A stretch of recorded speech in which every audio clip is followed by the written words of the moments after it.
வணக்கம். இந்தியாவுடைய national sport hockey. இந்த செய்திகளை நான் படித்து கொண்டிருந்த போது திடீர் என்று என்னுடைய கவனம் 2 ட்வீட் பக்கம் திரும்பியது. நம் நாட்டு பிரதமர் மோடி அவர்கள் நம் நாட்டு நேஷனல் ஸ்போர்ட்டிற்காக காட்டிய அந்த அக்கறை, அந்த சப்போர்ட். இவர் முதலில் போட்ட ட்வீட்டை படிக்கிறேன், கேளுங்கள். I am watching India versus Belgium hockey men's semi-final at Tokyo 2020. Proud of our team and their skill. Wishing them the very best. நான் இந்த நேரத்தில் India versus Belgium hockey men's semifinal டோர்னமெண்ட்டை பார்த்து கொண்டிருக்கிறேன். டோக்கியோவில் நடந்து கொண்டிருக்கும் இந்த விளையாட்டை பார்த்து கொண்டிருக்கிறேன். இந்த டீமுடைய ஸ்கில்ஸை பார்த்து நான் மிகவும் பெருமைப்படுகிறேன். இவர்களுக்கு என்னுடைய வாழ்த்துக்கள். இதற்கு 1 மணி நேரம் கழித்து நம் நாட்டு பிரதமர் மோடி அவர்கள் இன்னொரு ட்வீட்டை போடுகிறார். இந்த இடையில் இந்தியா பெல்ஜியமிடம் தோற்று போகிறது. அந்த விஷயத்தையும் எந்த அழகான வார்த்தைகளுடன் இவர் எழுதியிருக்கிறார் என்று பாருங்கள். Wins and losses are part of life. வெற்றி தோல்வி ஒரு மனிதருடைய வாழ்க்கையில் ஒரு சாதாரணமான விஷயமாக இருக்க வேண்டும். Our men's hockey team at Tokyo 2020 gave their best and that's what counts. இந்திய டீம் தன்னுடைய விளையாட்டிற்கான சிறந்த திறமையை எடுத்துக்காட்டியிருக்கிறது. அதுதான் முக்கியமான விஷயம் என்று. Wishing the team the very best for their next match and their future endeavors. வருங்காலத்தில் அவர்கள் ஆட இருக்கும் அனைத்து மேட்ச்களுக்குமே என்னுடைய வாழ்த்துக்கள், பாராட்டுக்கள். நான் இந்திய டீமை பார்த்து பெருமைப்படுகிறேன். எவ்வளோ ஆழமான ஒரு வார்த்தை, எவ்வளோ ஆழமான கருத்துக்களை கொண்ட இந்த செய்தி. ஆனால் டோக்கியோவில் நடந்து வரும் இதே ஒலிம்பிக்ஸ் போன்று இந்தியாவிலும் இன்னொரு ஒலிம்பிக்ஸ் போட்டி நடந்து கொண்டிருக்கிறது. நம் நாட்டு அரசியல்வாதிகளுக்கு நடுவில் நடக்க இருக்கும் இந்த போட்டி. யார் இந்த போட்டியில் வெல்ல இருக்கிறார் என்கிற அந்த போட்டி. இந்தியாவில் எந்த மாதிரியான விளையாட்டு நடந்து கொண்டிருக்கிறது என்கிற அந்த விஷயத்தை தான் இந்த பதிவில் நீங்கள் பார்க்க இருக்கிறீர்கள். பிரதமர் மோடியை சுத்தி தான் இந்த போட்டியும் நடந்து கொண்டிருக்கிறது. யார் இந்த விளையாட்டு வீரர்களுக்கான ஹீரோவாக இருக்க போறார் என்கிற அந்த போட்டி. இதை பற்றி தான் இந்த பதிவில் நீங்கள் பார்க்க இருக்கிறீர்கள். வாருங்கள். ஒவ்வொரு நாளும் நாங்கள் எடுத்து வைக்கும் அதே கோரிக்கை, like, share, subscribe and comment.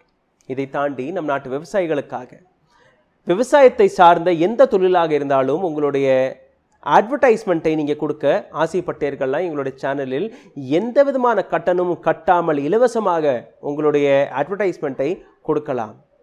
நாங்கள் உங்களுடைய அட்வர்டைஸ்மெண்ட்டை போட தயாராக இருக்கிறோம். இதை தாண்டி நம் நாட்டில் இருக்கக்கூடிய சிறு வியாபாரிகள் உங்களுடைய அட்வர்டைஸ்மெண்ட்டை நீங்கள் கொடுக்க நினைத்தீர்கள்னா அதையும் நீங்கள் கொடுக்கலாம். ஒரு சிறிய கட்டணத்தை கட்டி இந்த சேனலை உங்களால் சப்போர்ட் செய்ய முடியும், ஊக்கப்படுத்த முடியும். இதை நீங்கள் செய்வீர்கள் என்று நம்பி உங்களை வீடியோக்குள் கூட்டிச் செல்கிறேன். வாருங்கள். டோக்கியோவில் நடந்து வரும் ஒலிம்பிக்ஸ் போட்டி போன்று இந்தியாவிலும் இன்னொரு போட்டி நடந்து கொண்டிருக்கிறது. இந்த போட்டியில் எப்படி இந்திய அரசியல் சாயத்தை பூச முடியும் என்கிற அந்த வேலையை தான் இந்த நபர்கள் பார்த்து வருகிறார்கள். எந்த அளவில் அங்கிருந்து பதக்கங்கள் வந்து கொண்டு இருக்கிறதோ அந்த அனைத்து பதக்கங்களுக்கும் காரணம் ஒரே நபர் தான் என்று எடுத்துக்காட்டி வருகிறார்கள். இந்தியாவில் ஒரு நபர் தான் இந்த ஒலிம்பிக்ஸிலிருந்து வெளிவரும் அனைத்து பதக்கங்களுக்குமே காரணம். இந்தியாவில் இருக்கக்கூடிய ஸ்போர்ட்ஸுக்கான காரணம் ஒரு நபர் தான். இந்தியாவில் இருக்கக்கூடிய அனைத்து வீரர்களுக்கு பின்னாடி இருக்கக்கூடிய நபர் ஒரே நபர் தான், வேற யாரும் இல்லை. இந்த வேலையை தான் இந்த இந்திய அரசியல்வாதிகள் எடுத்துக்காட்டி வருகிறார்கள். இதையும் தாண்டி தேசப்பற்று, வெற்றி தோல்வியை தாண்டி இந்தியாவில் வரக்கூடிய அனைத்து பதக்கங்கள் மீது ஒரே ஒரு நபருடைய படம் தான் இருக்க வேண்டும். ஒரே ஒரு நபரால் தான் இந்த அனைத்து விஷயங்களுமே சாத்தியமாயிருக்கிறது என்கிற அந்த விளம்பர பலகைகளை தான் நீங்கள் பார்த்து வருகிறீர்கள். இந்த போட்டியில் இந்திய விளையாட்டு வீரர்களை ஊக்கப்படுத்துவதற்காக, சப்போர்ட் செய்வதற்காக இந்திய அரசாங்கம் ஒரு புரோகிராமை தொடங்கினார்கள். சியர் ஃபார் இந்தியா என்கிற இந்த புரோகிராம். இதற்காக அவர்கள் ஒரு வெப்சைட்டையும் தொடங்கி இருக்கிறார்கள். ஆனால் இந்த வெப்சைட்டில் கூட இந்த நபருடைய பெயரை திணித்து விட்டார்கள். cheerforindia.narendramodi.in. சிந்தித்து பாருங்கள். இந்திய ஸ்போர்ட்ஸ் மினிஸ்ட்ரியை பற்றி இந்த இடத்தில் எழுதப்படவில்லை. இந்திய அரசாங்கத்தை பற்றி இவர்கள் எழுதவில்லை. ஆனால் cheerforindia.narendramodi.in என்று இந்த தலைப்பை கொண்ட பிரச்சாரம்தான் இந்த பிரச்சாரம். சிந்தித்து பாருங்கள். இந்த வலைதளத்தை நீங்க கிளிக் செய்து பார்த்தாலே போதும், நீங்க பார்க்கக்கூடிய முதல் படம் நரேந்திர மோடி அவர்களுடைய படம் மட்டுமாக தான் இருக்கும். வேற யாருடைய படத்தையும் நீங்க இந்த வெப்சைட்டில் பார்க்க முடியாது. நம் நாட்டு ஸ்போர்ட்ஸ் மினிஸ்டராக இருக்கட்டும், அல்ல நம் நாட்டு விளையாட்டு வீரர்களாக இருக்கட்டும், யாருடைய படமும் இந்த வெப்சைட்டில் இடம்பெறவில்லை. இதில் கீழே எழுதியிருக்கும் 2 விஷயங்கள், 2 ஆப்ஷன் என்று நீங்க பார்க்கலாம். Send wish and gallery. கேலரியில் நீங்க போய் பார்க்க போது அந்த இடத்திலும் நரேந்திர மோடியோட படமாக தான் இருக்கிறது. விளையாட்டு வீரர்களுடன் நரேந்திர மோடி அவர்கள். இன்னொரு பக்கம் சென்ட் விஷஸ், உங்களுடைய வாழ்த்துக்களை நீங்க அனுப்பலாம். அந்த செக்ஷனை கிளிக் செய்து எந்த விளையாட்டு வீரருக்கு நீங்க அந்த செய்தியை அனுப்ப ஆசைப்படுகிறீர்களோ, எந்த விளையாட்டை நீங்க சப்போர்ட் செய்ய ஆசைப்படுகிறீர்களோ அதை கிளிக் செய்து நெக்ஸ்ட் என்று நீங்க கிளிக் செய்தாலே போதும் 5 ஆப்ஷன்கள் வரும். இந்த 5 ஆப்ஷன்களுமே நரேந்திர மோடி அவர்களுடைய உரையிலிருந்து எடுக்கப்பட்ட வார்த்தைகளாக இருக்கிறது, வாசகங்களாக இருக்கிறது, கோட்ஸ்களாக இருக்கிறது. அதற்கு பக்கத்தில் பர்சனலைஸ் என்கிற இன்னொரு விஷயமும் இருக்கிறது. அதாவது நீங்க என்ன ஆசைப்படுகிறீர்களோ உங்களுடைய வார்த்தைகளை நீங்க எழுத ஆசைப்பட்டால் அதையும் நீங்க செய்யலாம். அதாவது நரேந்திர மோடி அவர்களுடைய படத்தை தாண்டி, அவருடைய வாசகத்தை தாண்டி நீங்க எந்த விதமான செய்தியும் அனுப்ப முடியாது. இந்திய அரசாங்கத்துடைய பணத்தால், நம் நாட்டு மக்களுடைய பணத்தால் ஒரு வெப்சைட் கிரியேட் செய்யப்படுகிறது. அந்த வெப்சைட்டில் நம் நாட்டு விளையாட்டு வீரர்களுக்கு சப்போர்ட் செய்யும்படி எடுத்துக்காட்டி வருகிறார்கள். ஆனால் அதில் நம் நாட்டு பிரதமருடைய பிரச்சாரம் மட்டும்தான் இருக்கிறது, வேற எதுவுமே இல்லை. உலகத்தில் இது போன்ற பிரச்சார வெறியர் வேற யாராகவுமே இருக்க முடியாது. உதாரணத்திற்கு நீங்க PV சிந்து அவர்களை கிளிக் செய்து பாருங்கள். பிரதமர் மோடி, PV சிந்து, இந்த படம் தான் இருக்கிறது. அப்போ இந்த இடத்தில் விளையாட்டை இவர்கள் ப்ரமோட் செய்யவில்லை, ஒரு அரசியல் கட்சி, ஒரு அரசியல் தலைவர் இவர்களை மட்டும் தான் பிரச்சாரித்து வருகிறார்கள். இதை நீங்க அரசியல் சாயம் என்று பாராமல் வேற எப்படி பார்ப்பீர்கள் என்று எனக்கு புரியவில்லை. சியர் ஃபார் இந்தியா என்கிற இந்த ப்ரோக்ராமை சப்போர்ட் செய்வதற்காக இன்னொரு ப்ரோக்ராம் தொடங்கப்பட்டது, be like an Olympian. June 24ஆம் தேதி சியர் ஃபார் இந்தியாவை தொடக்கினார்கள். அதற்கு அடுத்த மாதம், அதாவது ஜூலை 22ஆம் தேதி பி லைக் என் ஒலிம்பியன் என்கிற இன்னொரு ப்ரோக்ராமும் தொடக்கப்பட்டது. பாரதிய ஜனதா யூத் விங், பிஜேபியுடைய யூத் விங் இந்த ப்ரோக்ராமை தொடங்கி இருக்கிறார்களாம். ஆனால் இந்த இடத்திலும் பிஜேபியை தாண்டி, பிரதமர் மோடி அவர்களை தாண்டி, ஒரு சில பிஜேபி தலைவர்களை தாண்டி வேற யாருடைய படமும் இடம் பெறவில்லை. அரசியல் சாயம் இந்திய விளையாட்டு வீரர்களை வைத்து எப்படி நடத்தி வருகிறது ஒரு அரசியல் கட்சி என்று பாருங்கள். Shear for India, be like an Olympian.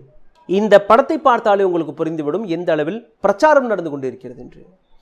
Modi அவர்கள் யோகி ஆதித்யநாத்தோடைய படத்தை போட்டு இந்த போஸ்டரை அடித்திருக்கிறார்கள். Cheer for India, be like an Olympian என்கிற இந்த பிரச்சார போஸ்டர். இந்தியா எந்த விதமான சப்போர்ட்டும் செய்யாதபடி, இந்திய ஸ்போர்ட்ஸ் மினிஸ்ட்ரி எந்த விதமான வேலையும் பார்க்காதபடி அனைத்துமே பிரதமர் மோடி மற்றும் பிஜேபி தான் எடுத்துக்காட்டியிருக்கிறது என்கிற அந்த விஷயத்தை தான் இந்த நபர்கள் எடுத்துக்காட்டியிருக்கிறார்கள்.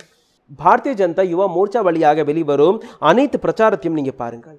இங்க இந்தியா என்கிற அடையாளம் எங்கேயுமே இல்லை, இங்க ஸ்போர்ட்ஸ் மினிஸ்ட்ரி என்கிற அடையாளம் எங்கேயுமே இல்லை. அனைத்துமே பிஜேபியுடைய பேனருக்கு கீழே தான் நடந்தது. அதாவது இந்தியாவிலிருந்து வெளியே போன வீரர்கள் பிஜேபி கட்சியிலிருந்து வெளியே போன வீரர்கள் போன்று அல்ல, பிஜேபி கட்சி தான் இந்த அனைத்து நபர்களுக்குமே ஸ்பான்சர்ஷிப் கொடுத்து, இந்த அனைத்து நபர்களுக்குமே ட்ரைனிங் கொடுத்து, ஊக்கப்படுத்தி டோக்கியோ அனுப்பியபடி இந்த விளம்பர பிரச்சாரம் நடந்து கொண்டிருக்கிறது. இது மட்டுமல்ல, இந்த வீடியோவை ஒரு முறை பார்த்து விடுங்கள், எந்த அளவில் பிஜேபி தனக்கு சாதகமாக டோக்கியோ ஒலிம்பிக்ஸை தனக்கு பிரச்சாரமாக மாற்றிக் கொண்டார்கள் என்று.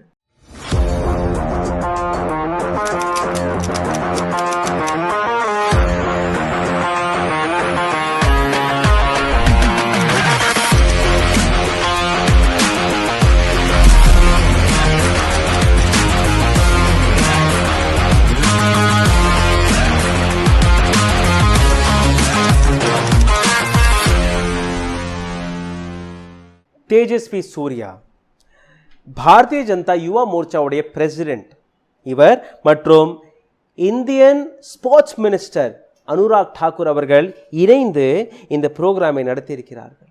அதாவது டோக்கியோ ஒலிம்பிக்ஸ்க்கான இந்த ப்ரோக்ராம் ஜூலை 23ஆம் தேதியிலிருந்து ஆகஸ்ட் 8ஆம் தேதி வரை நடக்க இருக்கும். இந்த ஒலிம்பிக்ஸ்க்கான அனைத்து பிரச்சாரமுமே பிஜேபி தன் கையில் எடுத்துக்கொண்டது. இவர் எழுதியபடி joining PM Shri Narendra Modi call to cheer for India at Tokyo 2020 @ Bharatiya Janata Yuva Morcha presents Be Like Olympian campaign. Narendra Modi அவர்கள் தொடங்கிய சியர் ஃபார் இந்தியா போன்று பாரதிய ஜனதா யுவா மோர்ச்சா பி லைக் ஒலிம்பியன் என்கிற இன்னொரு கேம்பெயினை தொடங்கி இருக்கிறோம். இதற்கு நீங்க ஆதரவை கொடுக்க வேண்டும். நம் நாட்டு அரசாங்கம், நம் நாட்டு மக்கள் யாரை தேர்ந்தெடுத்தார்களோ, நம் நாட்டு அரசாங்கம் யாருக்கு சம்பளம் கொடுத்திருக்கிறதோ, நம் நாட்டு அரசாங்கத்தை யாரு ப்ரொஜெக்ட் செய்திருக்க வேண்டுமோ, ஸ்போர்ட்ஸ் மினிஸ்டரான அனுராக் தாக்கூர் அவர்கள் இந்தியாவை பற்றி, ஸ்போர்ட்ஸ் மினிஸ்ட்ரியை பற்றி அல்ல, இந்திய விளையாட்டு வீரர்களுக்காக எந்த வேலையும் பார்க்காமல் ஒரு தனிப்பட்ட கட்சிக்கான பிரச்சாரத்தை தான் எடுத்து காட்டியிருக்கிறார். இந்திய ஸ்போர்ட்ஸ் மினிஸ்டர் என்கிற அந்த இடத்தில் அமராமல் ஒரு அரசியல் கட்சிக்கான பிரச்சாரராக தான் இந்த நபர் வேலை பார்த்திருக்கிறார். இந்த நபருடைய படங்களை பாருங்கள், இந்த நபருடைய வீடியோவையும் பாருங்கள். இந்திய ஸ்போர்ட்ஸ் மினிஸ்டர், இந்திய ஸ்போர்ட்ஸ் மினிஸ்ட்ரி, இந்திய விளையாட்டு வீரர்கள் எந்த வார்த்தையும் வரவில்லை. இந்த நபர் வாயால் வந்த அந்த வார்த்தை பிஜேபி தான் இந்த டோக்கியோ ஒலிம்பிக்ஸை நடத்தும்படி, பிஜேபி தான் நம் நாட்டு விளையாட்டு வீரர்களை டோக்கியோவிற்கு அனுப்பியபடி இந்த நபர் பேசியிருக்கிறார். இந்த வீடியோவையும் பார்த்து விடுங்கள்.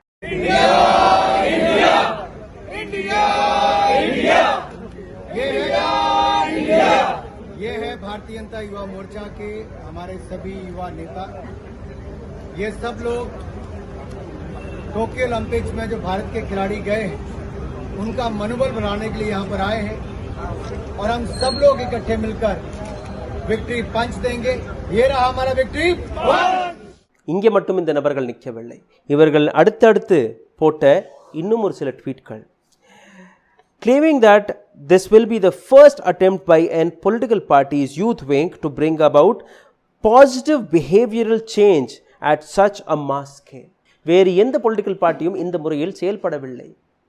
ஒரு மிகப்பெரிய அளவில், ஒரு மாஸ் லெவலில் இந்திய விளையாட்டு வீரர்களுக்காக இந்த வேலையை இந்த கட்சி தான் பார்த்திருக்கிறது என்று எடுத்து காட்டியிருக்கிறார்கள். அதாவது நம் நாட்டில் இருக்கக்கூடிய கோச், நம் நாட்டில் இருக்கக்கூடிய ஸ்போர்ட்ஸ் மினிஸ்ட்ரி, நம் நாட்டில் இருக்கக்கூடிய அனைத்து அமைப்புகள், ஸ்பான்சர்கள் யாருமே எதுவுமே செய்யவில்லை. அனைத்துமே இந்த 2 கேம்பெயின் வார்த்தைகளில் முடக்கப்பட்டு விட்டது.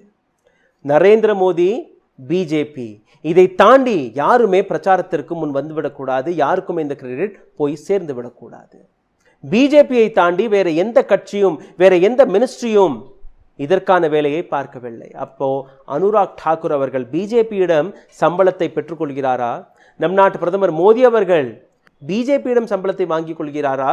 அல்ல நம் நாட்டு மக்கள் இவர்களுக்கு சம்பளத்தை கொடுத்து வருகிறார்களா? இவர்கள் பிஜேபியை மட்டும்தான் ப்ரமோட் செய்து வருகிறார்களா? அல்ல இந்தியாவிற்காக இவர்கள் வேலை பார்க்கிறார்களா என்கிற கேள்விதான் முன் வருகிறது. மோடி, பிஜேபி, இதை தாண்டி வேற எந்த வார்த்தையும் இந்த ஒலிம்பிக்ஸில் உங்களால் பார்த்திருக்க முடியாது. ஜூலை 22, 2021 நம் நாட்டு ஸ்போர்ட்ஸ் மினிஸ்டர் அனுராக் தாக்கூர் அவர்கள் கொடுத்த இந்த ஸ்டேட்மெண்ட்டை நீங்களே பார்த்து விடுங்கள். ஹமாரா விக்ட்ரி பஞ்ச், இந்திய விளையாட்டு வீரர்களுக்காக ஒரு வீடியோவை பதிவிட்டு அதை இந்த ஹேஷ்டேகை போட்டு உங்களுடைய சோஷியல் மீடியாவில் பரப்புங்கள் என்று எடுத்து காட்டியிருக்கிறார். இந்த முறையும் இவர் ஒரு பிஜேபியுடைய தொண்டராக தான் பேசியிருக்கிறார் ஒழிய இந்திய அரசாங்கத்தின் ஒரு அமைச்சராக பேசவில்லை. இந்திய அரசாங்கம் எந்த அளவில் ஸ்போர்ட்ஸை சீரியஸாக எடுத்துக்கொண்டது என்று அதையும் கொஞ்சம் பார்க்க வேண்டும். இந்த வருடம், அதாவது 2020, 2021 பட்ஜெட்டும் போது இவர்கள் ஒதுக்கிய தொகை 2826 கோடி ரூபாய். ஆனால் உண்மையிலேயே இவர்கள் கொடுத்த தொகை, ஒதுக்கிய தொகை வேற, ஆனால் கொடுத்த தொகை வேற. வெறும் 1800 கோடி ரூபாய் மட்டுமே. அதாவது 36% பணத்தை குறைத்து விட்டார்கள். ஆனால் பிரதமர் மோடி வழியாக தான் இந்தியாவில் அனைத்து பதக்கங்களும் வந்து கொண்டிருக்கிறது. 2014 இருந்து 2021 ஆண்டு 6 முறை ஸ்போர்ட்ஸ் மினிஸ்டர்கள் மாற்றப்பட்டிருக்கிறார்கள். 7 வருடத்தில் 6 ஸ்போர்ட்ஸ் மினிஸ்டர்கள். சர்பானந்தா சோனோவால் மே 2014 இருந்து மே 2016 வரை. ஜிதேந்திர சிங் மே 2016 இருந்து ஜூலை 2016 வரை, அதாவது வெறும் 3 மாதத்திற்கு ஒரு ஸ்போர்ட்ஸ் மினிஸ்டர். விஜய் கோயல் ஜூலை 2016 இருந்து தொடங்கி செப்டம்பர் 2017 வரை. ராஜ்வர்தன் சிங் ராठौर 2017 இருந்து தொடங்கி 2019 வரை. கிரண் ரிஜிஜு மே 2019 ஆண்டிலிருந்து ஜூலை 2021 ஆண்டு. கடைசியாக அனுராக் தாக்கூர் ஜூலை 7, 2021 ஆண்டு பதவியேற்ற இந்த புதிய அமைச்சர். ஆனால் இதிலிருந்து யாரையுமே நீங்க பார்த்திருக்க மாட்டீர்கள். ஸ்போர்ட்ஸ் மினிஸ்டர் என்கிற அந்த அங்கீகாரம் இவர்களுக்கு கிடைத்திருக்காது. எந்த ஸ்போர்ட்ஸ் விளம்பரத்தில் இவர்களுடைய படத்தை பார்த்தீர்கள் என்று நீங்களே ஞாபகப்படுத்தி பாருங்கள். இவர்களுடைய இடம் எங்கே என்று இவர்களுக்கே நம் நாட்டு அரசாங்கம் எடுத்துக்காட்டி வருகிறது. இவர்களுடைய படம் எந்த விளம்பரத்திலும் இடம்பெறாது. ஸ்போர்ட்ஸ் மினிஸ்ட்ரியாக இருக்கட்டும் அல்ல வேற எந்த துறையாக இருக்கட்டும், அந்த இடத்தில் இடம்பெறும் படம் மோடியை தாண்டி வேற எந்த படமாகவும் இருக்கக்கூடாது. டோக்கியோ ஒலிம்பிக்ஸில் நீங்க பார்த்து வரும் அனைத்து படங்களையும் பாருங்கள். எந்த இடத்திலாவது நம் நாட்டு ஸ்போர்ட்ஸ் மினிஸ்ட்ரி என்கிற வார்த்தை அல்ல நம் நாட்டு ஸ்போர்ட்ஸ் மினிஸ்டருடைய படம் நீங்க பார்த்தீர்களா என்று. எப்படி ஒரு நபருடைய படத்தை, ஒரு நபருடைய முகத்தை காட்டி பிரச்சாரத்தை செய்து வந்திருக்கிறது இந்த அரசாங்கம் என்று பாருங்கள். ஒரு அரசாங்கம், ஒரு அரசியல் கட்சி, இவர்களுக்கு மட்டும்தான் இந்த அனைத்து பிரச்சாரமுமே போய் சேர வேண்டும். India, cheer for India. Cheer for India. PM Narendra Modi's interaction with Olympics bound athletes. Modi அவர்களுடைய இமேஜருக்கு முன் வேற எந்த அரசியல்வாதி, எந்த அமைச்சருக்குமே இடம் இல்லை. அதைத்தான் இந்த நபர்கள் எடுத்து காட்டி வந்திருக்கிறார்கள். அதாவது இந்தியாவில் என்ன நடந்தாலும் அதற்கான காரணம் மோடி அவர்கள் மட்டுமே. தவறு நடந்தால் மோடி அவர்கள் காணாமல் போய்விடுவார். ஆனால் பாராட்டுகளுக்கு மட்டும் மோடி அவர்கள் தான் முன் வந்து நிற்கிறார்கள். கிரிக்கெட் வேர்ல்ட் கப் சமயத்தில் எப்படி கோதி மீடியா நரேந்திர மோடியை பிரச்சாரித்து வந்தார்களோ, மோடி அவர்கள் தான் இந்தியாவில் வர இருக்கும் வேர்ல்ட் கப்பிற்கு காரணம் என்று எடுத்துக்காட்டி வந்தார்களோ, அந்த செய்திகளையும் கொஞ்சம் பார்த்து விடுங்கள். கியா பிஎம் மோடி ஜீத்தேங்கே வேர்ல்ட் கப்? பிரதமர் மோடி அவர்கள் வேர்ல்ட் கப்பை வென்று விடுவாரா? சாந்த் பர் ஹோகா மோடி மோடி, அதாவது நிலாவில் கூட மோடி மோடி, அதாவது இந்திய பணத்தை வைத்து ஒரு சேட்டலைட்டை அனுப்பினால் கூட அதில் மோடி படம் தான். வேக்சின் குரு மோடி, இலவசமாக வேக்சினை கொடுத்து விட்டேன், உலகத்திற்கே வேக்சின் குருவாக வெளிவந்த நபர் தான் மோடி அவர்கள். மோடி கி கிஸ்மத் சே ஜீத்தேகா டீம் இந்தியா. மோடி அவர்களுடைய அதிர்ஷ்டத்தால் இந்தியா வேர்ல்ட் கப்பை வெல்ல இருக்கிறது. இது போன்ற எத்தனையோ டைட்டில்களை போட்டு மோடி அவர்களை ஹீரோவாக்கிய கோதி மீடியா தான் இந்த கோதி மீடியா. நியூஸ் என்றாலே பிரச்சாரம், பிரச்சாரம் என்றால் மோடி. இதை தாண்டி வேற எந்த படத்தையும் கடந்த 7 வருடமாக உங்களால் பார்க்க முடியாது.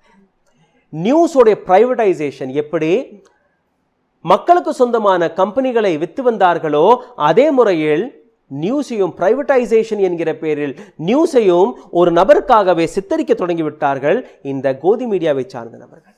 மோடி அவர்களுக்கு மட்டும் பாராட்டு கிடைத்து விடக்கூடாது, எங்களுக்கும் அந்த பாராட்டில் பங்கிருக்கிறது என்று இந்த நாட்டில் இருக்கக்கூடிய பல சீஃப் மினிஸ்டர்கள் களத்தில் இறங்கிவிட்டார்கள். உதாரணத்திற்கு ஹரியானாவுடைய சீஃப் மினிஸ்டர் விளையாட்டு வீரர்களுக்கு கோடி கோடி கணக்கான பணத்தை கொடுக்கும்படி அவருடைய பிரச்சாரத்தில் இறங்கிவிட்டார்.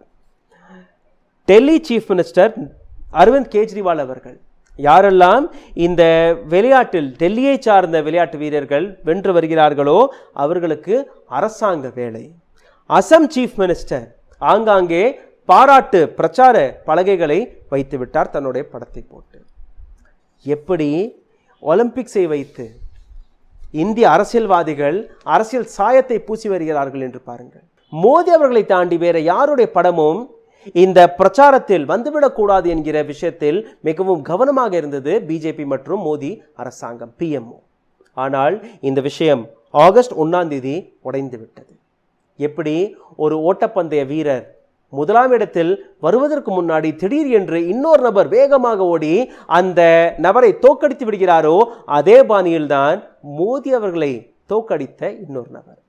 அனைத்து லைம்லைட்டும் அந்த நபர் பக்கம் திரும்பிவிட்டது. அனைத்து கேமராக்களும் அந்த நபர் பக்கம் திரும்பிவிட்டது. 21 ஆண்டுகளாக ஒரு மாநிலத்துடைய சீஃப் மினிஸ்டர் நவீன் பட்நாயக் அவர்கள், ஒடிஷாவின் சீஃப் மினிஸ்டர் நவீன் பட்நாயக் அவர்களுடைய ஒரு வீடியோ வைரலானது. ஹாக்கி மேட்ச் பார்த்து கொண்டிருந்த ஒரிசாவின் சீஃப் மினிஸ்டருடைய இந்த வீடியோ. எதற்காக மக்கள் இந்த வீடியோவை ஷேர் செய்ய தொடங்கினார்கள்? எதற்காக தேங்க்யூ நவீன் சார் என்று ஒரு ஹேஷ்டேக் வைரலானது? எதற்காக மோடி அவர்களை மறந்து விட்டார்கள் அனைத்து நபர்களுமே? இவ்வளோ பிரச்சாரத்திற்கு பின் கூட எதற்காக டோக்கியோ ஒலிம்பிக்ஸில் நவீன் பட்நாயக்குடைய பெயர் அடிபட தொடங்கியது? அதற்கான காரணம் இருக்கிறது.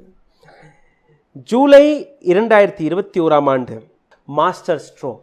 மோடி அவர்களுக்கு தான் இந்த மாஸ்டர் ஸ்ட்ரோக் என்கிற வார்த்தையை எடுத்து காட்டுவார்கள். ஆனால் இந்த முறை நவீன் பட்நாயக் கையில் இந்த மாஸ்டர் ஸ்ட்ரோக் என்கிற வார்த்தை போய்விட்டது.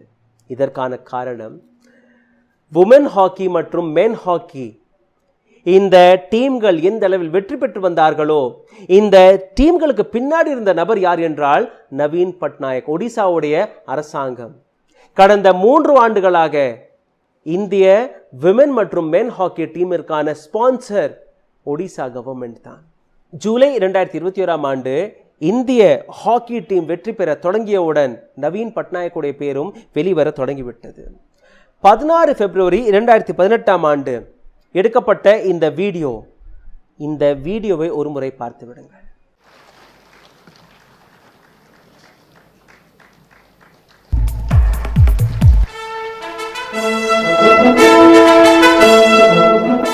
இந்த வீடியோவில் எழுதிய அந்த வாசகம், Odisha India's best kept secret. இந்த திரை திறந்த உடனேயே பின்னாடியிலிருந்து பின்பக்கத்திலிருந்து விமென் ஹாக்கி டீம் மற்றும் மென் ஹாக்கி டீமை சார்ந்த வீரர்கள் ஸ்டேஜில் வந்தார்கள்.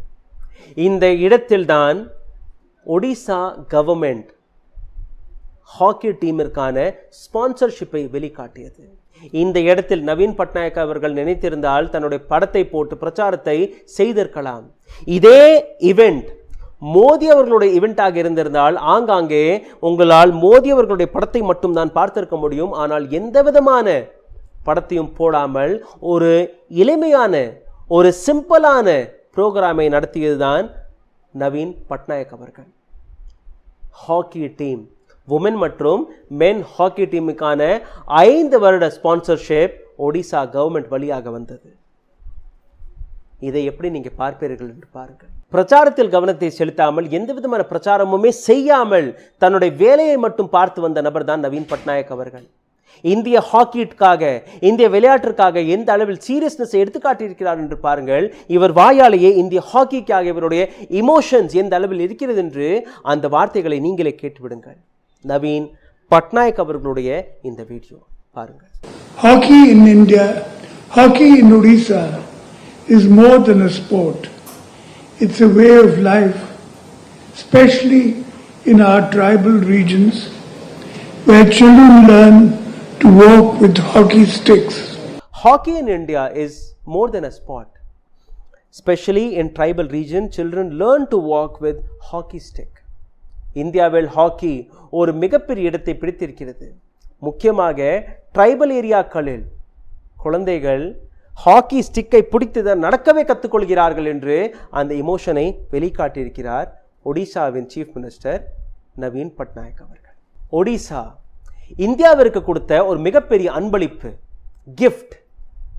இன்னைக்கு ஹாக்கி டீம் இன்னைக்கு டோக்கியோவில் வெற்றி பெற்று வரும் இந்த ஹாக்கி டீம் 2016 ஆண்டு இதே டீம் தான் ரியோ ஒலிம்பிக்ஸிலிருந்து வெளியேற்றப்பட்டது. 2015 ஆண்டு எந்த விதமான ஸ்பான்சரும் இல்லாமல் தவித்த டீம் தான் இந்த டீம்.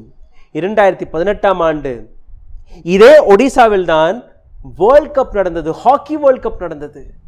ஆனால் அனைத்து கிரெடிட்டுமே மோடி அவர்களுக்கு தான் போய் சேர வேண்டும். எந்த கிரெடிட்டுமே யாருக்குமே போய் சேர்ந்து விடக்கூடாது. அடுத்த வேர்ல்ட் கப்பும் ஒடிசாவில் தான் நடக்க இருக்கிறது. இன்னொரு பாராட்டு, இதே நேரத்தில் 2 படங்களை காட்டுகிறேன் பாருங்கள். ஒரு பக்கம் இந்தியாவின் மிகப்பெரிய கிரிக்கெட் ஸ்டேடியம், ஒரு மூலையில் ஒரு பக்கத்தில் அடானி, இன்னொரு பக்கத்தில் அம்பானி. இந்த ஸ்டேடியத்துடைய பெயர் நரேந்திர மோடி ஸ்டேடியம். ஆனால் இதே முறையில் இன்னொரு ஸ்டேடியம் கட்டப்பட்டது ஒரிசாவில், ஹாக்கிக்காக ஒரு மிகப்பெரிய ஸ்டேடியம். இந்த ஸ்டேடியத்துடைய பெயர் நவீன் பட்நாயக் ஸ்டேடியம் அல்ல. இந்த ஸ்டேடியத்தின் பெயர் பிஸ்ரா முண்டா ஸ்டேடியம். ஒரு ஃப்ரீடம் ஃபைட்டரின் பெயரை வைத்து இந்த ஸ்டேடியத்தை அமைத்திருக்கிறார்கள். உலகத்தில் உள்ள மிக சிறந்த ஸ்டேடியத்தில் ஒன்றாக இது அமைய இருக்கிறது. அடுத்த வருடத்திற்குள் இந்த ஸ்டேடியத்தை கட்டிவிடுவார்கள். 20,000 நபர்கள் இந்த ஸ்டேடியத்தில் அமர முடியும். World class stadium. ஆனால் எந்த விதமான பிரச்சாரமும் அல்ல. இப்போ நீங்களே சிந்தித்து பாருங்கள், யார்தான் பாராட்டுக்கு சரியான நபர் என்று. ஒரு பக்கம் நம் நாட்டு பிரதமர் மோடி அவர்கள். அனைத்து கிரெடிட்டுமே இவருக்கு தான் போய் சேர வேண்டும். எந்த டிபார்ட்மெண்ட்டாக இருந்தாலும், எந்த துறையாக இருந்தாலும் அந்த அமைச்சருடைய படம் போடக்கூடாது, என்னுடைய படம் தான் அங்கே இருக்க வேண்டும், என்னுடைய போட்டோ தான் அங்கே இருக்க வேண்டும் என்று பிரச்சார விரும்பியாக தன்னுடைய வாழ்க்கையை நடத்தி வரும் இந்த நபர். வேலையை பார்க்க மாட்டேன், ஆனால் பிரச்சாரம் எனக்கு தேவை. இலவச வேக்சின் உலக நாடுகள் முழுவதும் இந்த இலவச வேக்சினை கொடுத்து வருகிறார்கள். ஆனால் இந்தியாவில் மட்டும்தான் அந்த சர்டிபிகேட்ல கூட மோடி அவர்களுடைய படம் இடம்பெற்றிருக்கிறது. உலகத்தில் எந்த பிரதமராக இருக்கட்டும் அல்ல ஜனாதிபதியாக இருக்கட்டும், அவர்களுடைய படத்தை போட்டு யாருமே அந்த சர்டிபிகேட்டை வழங்கவில்லை. ஆனால் இந்தியாவில் மட்டும் பிரதமர் மோடியுடைய படம். இன்னொரு புறம் நவீன் பட்நாயக் போன்ற நபர்கள். எந்த விதமான பிரச்சாரமும் எனக்கு தேவையில்லை, என்னுடைய முகத்தை எங்கேயுமே நீங்க போட வேண்டாம், என்னுடைய வேலை தான் முக்கியம், என்னுடைய வேலையை மட்டும் நான் சரியான முறையில் பார்த்து விட வேண்டும். இது போன்ற நபருக்கு இந்த பாராட்டு கிடைக்க வேண்டுமா? நீங்களே சிந்தித்து இதற்கான விடயத்தை கீழே கமெண்ட் பாக்ஸில் எழுதிவிடுங்கள். நன்றி, வணக்கம்.